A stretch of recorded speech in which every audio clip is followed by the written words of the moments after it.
So, guys, I did get to see the film at the Long Island Film Festival. So I was really excited. And that's why I said, Brian, we should probably do this.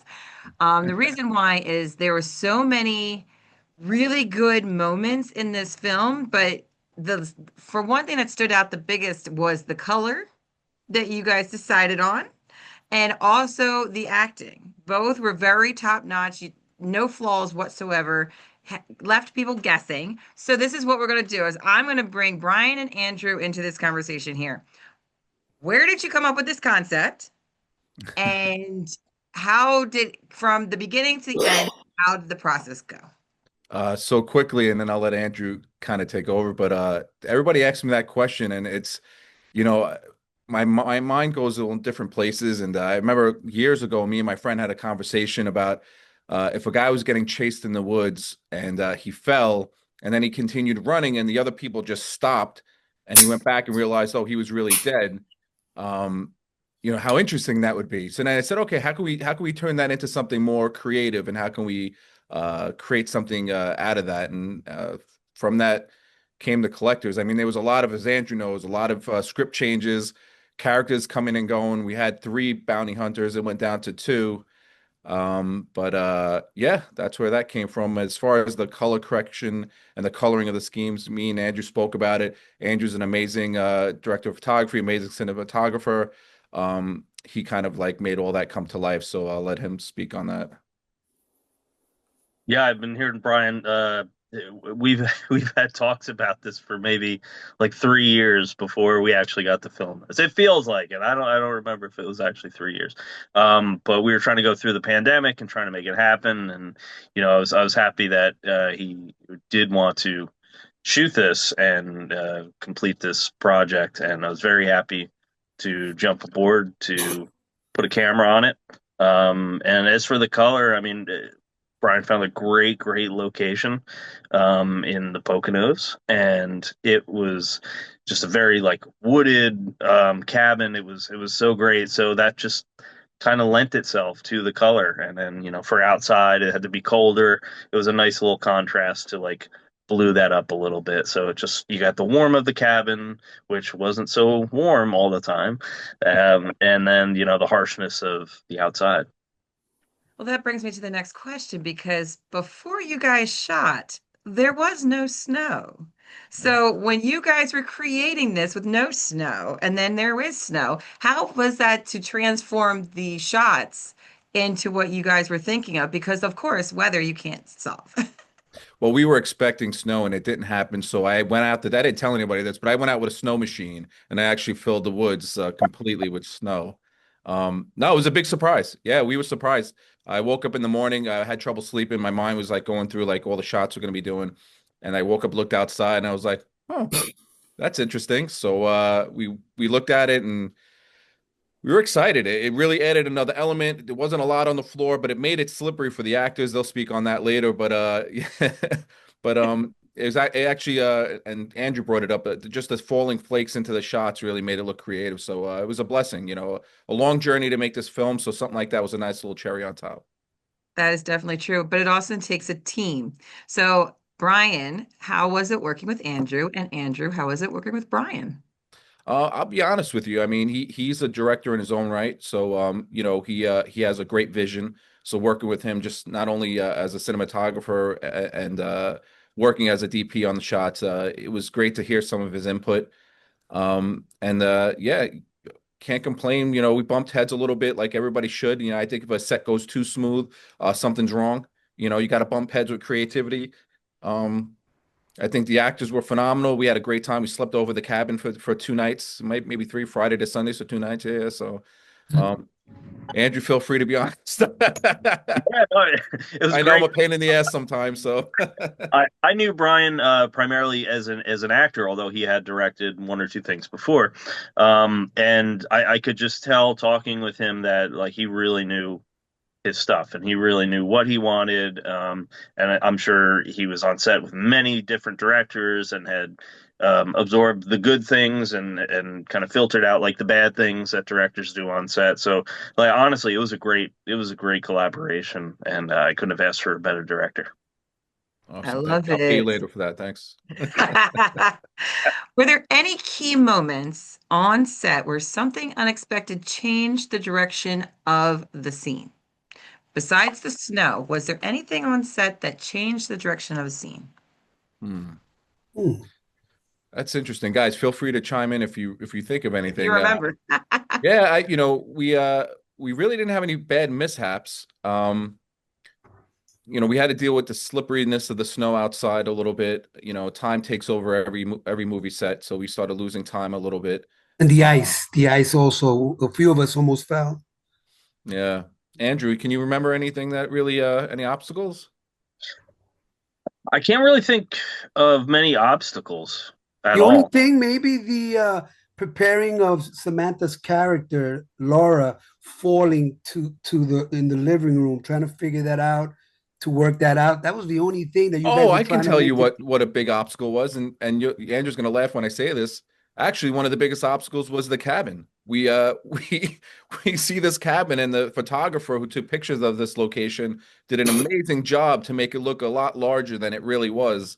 And when we walked into the cabin, I was like, wow, these rooms are really small.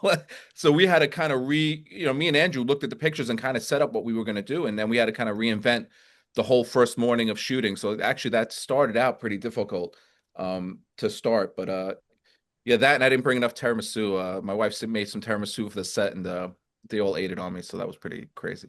Oh no. No craft services. No. Yeah. Now, I'm jumping in, Andrew and Brian, now to did you, let me start that over. Did you expect the response your film got? And what do you think resonated most with your audiences? Go ahead, Andrew. I'll let you. Well, we had always hoped, and we had talked about moments and emotional moments, and it's a horror movie, so like what's going to be the tension, what's going to be the release of that tension and the scare, and what do we want the audience to do? And from every screening I've been to, I think we hit the nail on the head on just about every single place. Um, Sound design helped. The actors did such a great job. Um, everything kind of came together. So it's been pretty great to see everybody responding so positively to it. Yeah, I think there was a couple of moments where, I think I'm so attached to the script and the film that I know how this is going to end. And a lot of people maybe didn't understand it as the journey was going on. Like, they're questioning how come they're not bleeding, leaving the cabin, or how that ending was going to actually arrive and what happened. But like everything else, you get some surprise. Some people laugh during certain moments. You're like, what are you laughing at? Like, my one friend, there's a scene where it's kind of physical between the two actors in in a sexual kind of innuendo, and he's like, "What kind of movie you sending me?" Like so. There was little quick moments, but I think overall, like Andrew said, right? I think in the end they all grasped the concept, and I hope they enjoyed it. So I love that. I love that. Congrats again on your award for the Best thank you, Director. That's appreciate it. excellent from the Long Island Film Festival.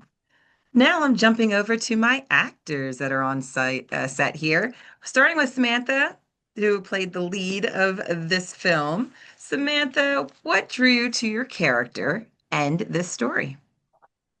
Well, I always wanted to work with Brian again. We worked together several years ago, and I wanted to work with Brian again. And so I was very excited when he approached me. And I've always wanted to play a character like this, um, a female killer that's like, it was just dream come true role. Super fun. Uh, yeah, I just really enjoyed it. What did you do for your prep work to, bring out this serial killer? Because your character has different emotions, believe it or not, as we saw in the whole film, where it's up and down and it's very believable. So, what was your prep work? Thank you, Victoria. I thought about like what it would take for me, Samantha, to do like really bad things and kind of like really got into that and like connected with that and just kind of how I might end up in a situation where I was like an escaped convict running from the law, and like what it would take for me to like kill people and stuff. Anyway, so that's kind of how I started to get into it, and I thought about like sociopaths, female sociopaths that and like did some research on female serial killers and um yeah, I just really got into it and did a lot of research, and I don't know if it came out in the piece, but it was so fun working on it and just really getting into it. So that was really fun. When you first read the script, what was your impression? And then when you were finished filming it, did that impression change?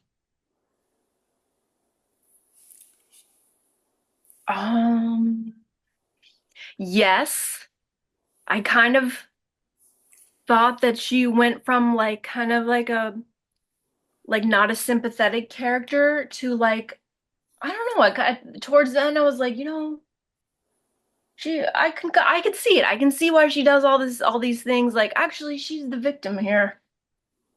I And love that. so that's how it changed for me a little bit. But That is the awesome. victim that she became in this circumstance, she was like a victim more than the perpetrator, even though she's done bad crimes. But it wasn't her fault. That was cool. I like that the change. Tim and Angel are bad guys here. How did you build chemistry with each other before you brought Samantha in? What was your chemistry together? We had such a short time to connect, but when I arrived to the set and Tim was there and I met him, it was his energy. His energy was very bubbly, as you'll see. He's just naturally very friendly and inviting, and I'm that way as well. So I knew that that was going to work really good with our characters. Um, Loving one another, trusting each other, but also like brothers and sisters, you always have your qualm. You love to hate them sometimes because you know the things they do, and you're like, oh God, being the older brother or whatever. But it was good, it was easy. And same with Samantha. We all met there. She was very reserved. When I saw her in character and doing what she did as we were rolling, I was taken aback. I was like, wow, he's scary. She's like really eerie, scary, but that helps feed to what we need to do and deliver the scenes that we were all working on. What do you think, Tim? Well, basically, I agree with him. When we got there, the chemistry was so good. Plus, what really helped, it was Angel's birthday. So That's where the Brian, tiramisu comes in. yeah, and Nice. Brian had brought out this tiramisu that changed the whole weekend. So, but the chemistry was Yeah. there. And of course, when Samantha got there, she was reserved, but she had a certain type of energy. And when we got into the scenes, I was a little scared. I hate to say taken back, but I was taken back as well because she was so calm and cool. Then, like I was just watching her sometimes when she'd be off to herself, going through her lines, and she had a Jekyll and Hyde type of effect. Hmm. You know, so it's like when you meet her, you're like, oh, okay. Then once you see her go into her acting, it's a whole nother story. But Yeah, the it's all chemistry over. day one, just from the guys, me and Anthony. I'm sorry, me and oh my God, the director. Jesus, like I'm forgetting your name right now. Brian. Me and Brian knew We got each to let other. him struggle a little longer I than that. know. Me and Alex knew each other, so it's like it's like the chemistry was there, man. And in the woods, in a cabin, when you think about it, you're with a bunch of strangers. So I think we kind of just bonded right away that first night. Hmm. Just hanging out, getting to know each other, talking.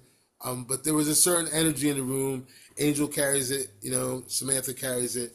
It's when you get with people and you feel comfortable, you can be the character you want to be. Because you feel like Hmm. you're not fighting anything. True. You know what I mean? My character was somewhat of a lummox. You know what I mean? So it was kind of like, for me, that's the opposite of what I want to play, but I try and develop every character that I have in my head and use it. So I just kind of mellowed out and went into a whole lummox mode. But the energy was definitely there. Yeah. I love it. This Can't this believe it. question is for all three of you guys. What was your favorite moment on set? For me, Angel, my favorite moment, believe it or not, is when Marcus, played by Tim, he's bringing her in. I'm scratching my lotto ticket there by the fireplace, hoping I hit that big one. And all of a sudden, he drags her in, and then she comes into into the scene. Now everyone gets to see what's like, get a picture of what's going on. When he gets her to sit down, and they're having that little interaction, and I'm off scratching, but paying attention to him because I don't fully trust that he knows what he's doing because I know him like that. So I'm, keeping an eye on them. When I saw her, because I didn't know how she was going to approach her character. And when she was, real like, yeah, sexy and blah, blah, blah, blah, and then this other side, like the Jekyll and Hyde came out. I was like, oh, wow. So that really, within me, without, of course, letting the directors and everyone know what I was going to do, it just gave me more to feed off of. Oh, okay. That's what she's working with. Okay. I'll give her a little piece of my little thing. I'm in charge here. I'm the, bounty hunter. Hold on. But that was the one scene that always stuck out was that one scene because it introduced me to what I'm working with and what she's bringing to the table, making Marcus totally flip out and not even pay attention to what's going on. So that for me was that one scene that opened everything up for me.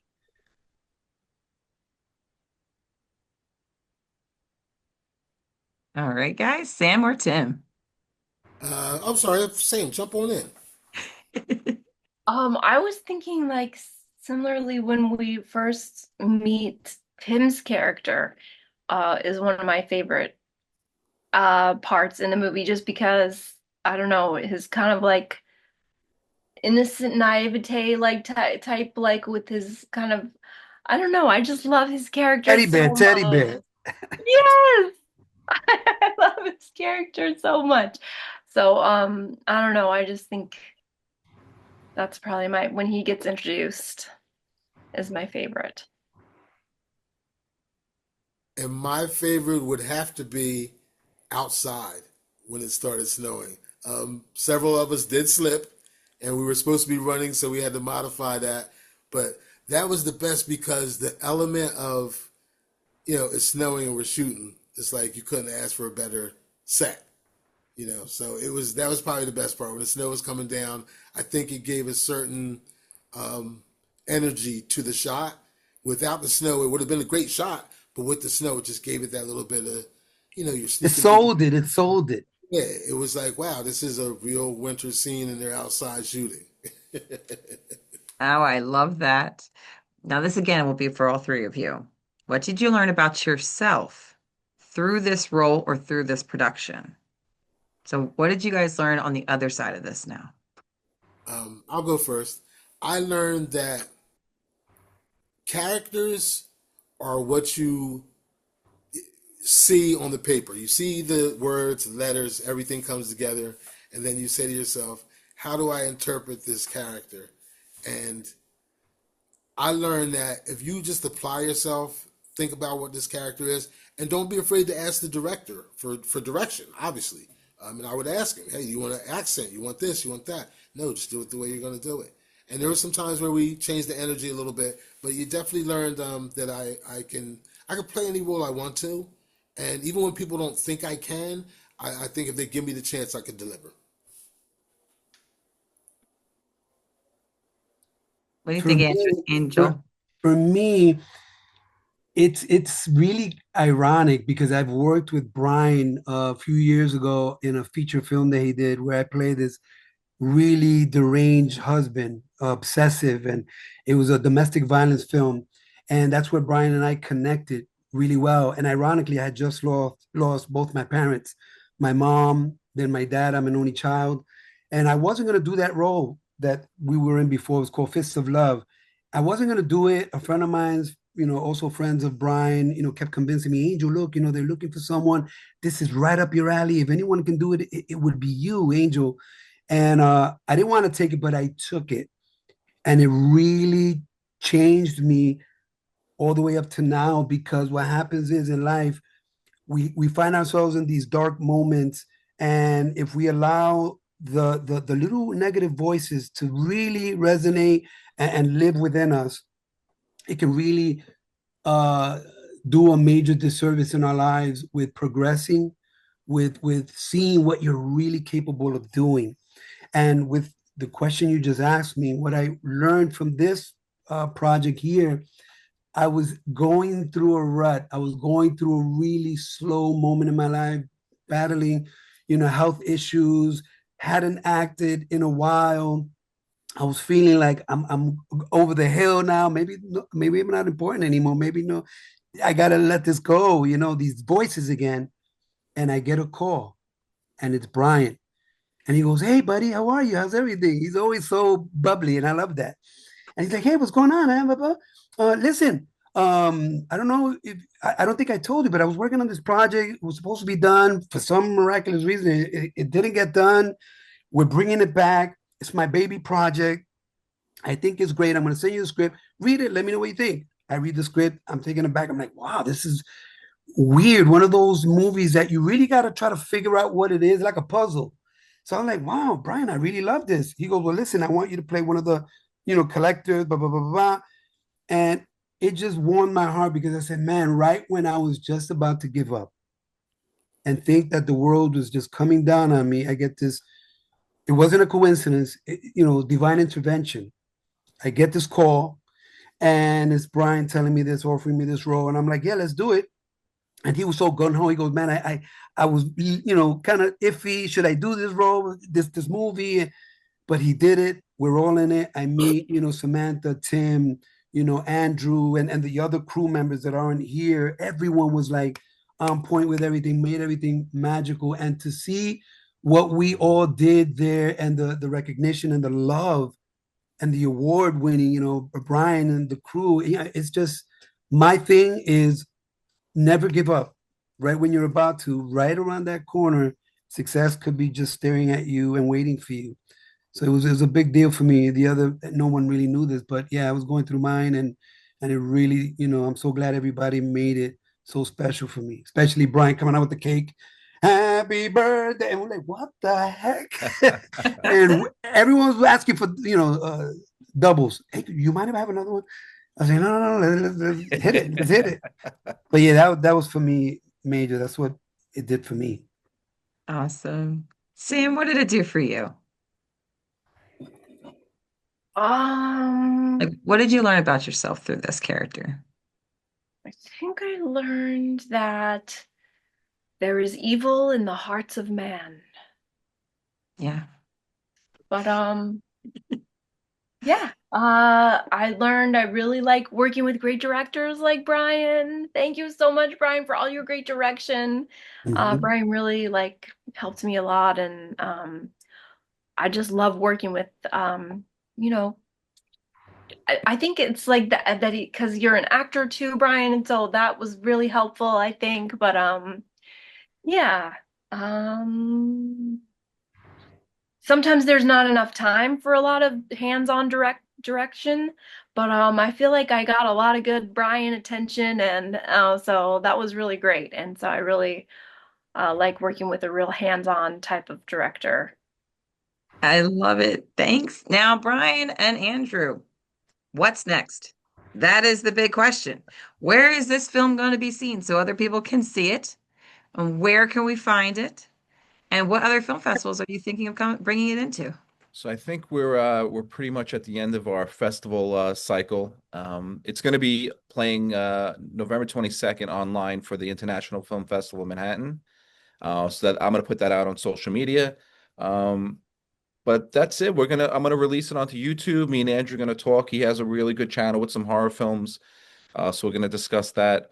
And as far as what's next, I don't know. Like that's always the question. And I have, me and Andrew laugh about this. I have like three, maybe now four scripts that are like a quarter done. And every time I start getting into one, I think of something different and start another script.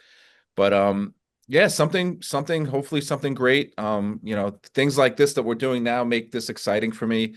You know, the opportunity for us to be here and to give the cast a chance to really promote themselves and talk about their experience. That makes me feel good. I love it. Andrew, anything to add to that? Yeah, I'm just looking forward to working with Brian again, to working with Tim, Angel, and Sam. This has been such a great experience, and I love all these people, and I hope we get to spend more time on set together. Yeah, we got to try to catch Andrew. He's got so many projects going on. This guy's filming nonstop. He's a very accredited filmmaker. So if you guys are looking for a DP to run your film set, man, this guy's Yeah, he is. phenomenal. He really That's is. one thing I know is while we were shooting, he was in his own world. Like he Yeah. was listening. Brian would tell him things. Oh yeah, and he's like there, and he's capturing. You think he might not be listening, but he's Yeah. focused, and his work shows everything that he's accomplished and Yeah, how for great he for a is. director, I couldn't ask for anything. Honestly, I'm not just blowing smoke here. I mean, he really came prepared with the equipment. He knew what lenses to bring. He knew the lighting. I mean, he makes it a lot easier where I can give attention to the actors a little bit more and Mhm. try to express what I'm looking for. He makes that very simple for me. So I was even going to say it was a good marriage between my technical background and Brian, your acting background, where as a director, you can do what a director should do, which is pay attention to the actors and make sure that they're taken care of, and you're approaching it from that end. So, and I'm supposed to just be the technical guy to get the shot right. So I think we work well together. yeah, awesome. One last question I have for everyone here is what advice can you give other actors, DPs, or directors in this industry? Because it turns out that this industry is going to be like this for a pretty long time, creating our Mhm. own projects. So give advice to the ones who are trying to create and do what you guys just did. Why don't you start off, Angel? Stay creative. Stay. You have to be consistent because you can get rusty. You can get rusty. Stay consistent because with the consistency, someone's gonna see you. Someone's gonna notice you. Don't let that negative thing set in. Don't hang around that circle of people that are just so negative that starts sticking. Oh, maybe this person is right. Maybe no. Outdo yourself. You don't know what you're capable of accomplishing if you don't give yourself that shot. Just try it. And nowadays, there's no excuse. You could do it from the comfort of your own home. You could audition right from your mobile. You can brush up a little bit. Where back in the day, we all know you had to go to the audition, get the sides, and you got to belt it right there. You only had a few minutes outside. Now you can pre-rehearse a little bit a few times, log in, hey, do your thing, your spiel, and audition and give it the best you can, where you almost have a few chances. So, don't be so quick to judge yourself and give up. Nothing beats failure, better try. Just do it. Try again. Tim, what do you say? I would definitely tell them you got to have a tough skin. This business is not for everybody, and not everybody makes it. But create content, get out there, put yourself out there. You got that video posted. You want to shoot a skit, shoot a skit. I try and always create content, no matter how abstract or whatever. I like a lot of comedy, but I try and keep some content coming that's just off the wall things I've been thinking. So I would tell them to write, get into their own craft, and don't wait for somebody. You got to make things happen in this world. This is the DIY world that we're living in. You got to do it yourself, and you got to get out there and make things happen. So the main thing is don't wait on Hollywood, don't wait on Netflix. Get out there, create content, be creative, and keep moving. If you get opportunities to be in a movie, take the chance and go ahead and do it. Build up your reputation, build up your skills as an actor, and just get out there. But it's a tough game, but you got to keep working. And if not, just keep creating your own content. Somebody will notice. Trust That's me. how Spike Lee did it. No That's one how. wanted to cast him in anything. He made his own movie, put himself in it. Look at Spike now. So get out there and do something, man. You got to be proactive. It's not Yep. going to come to you. Acting is a tough field, and but you got to get out there and do it. Yeah. What Hmm. do you think, Andrew? I'd say for DPs, just shoot as many different projects as you can. Even if you don't think it's in the wheelhouse, you get the opportunity, take that opportunity and learn something. Look at what other people have done with the genre. What can you do? What have you done in the past that you can bring to it? And for filmmakers, don't don't be precious. Like don't don't work on a movie for 10 years and then Right. it's not perfect and don't release it or only release one movie because in 10 years you could have made maybe 20 movies.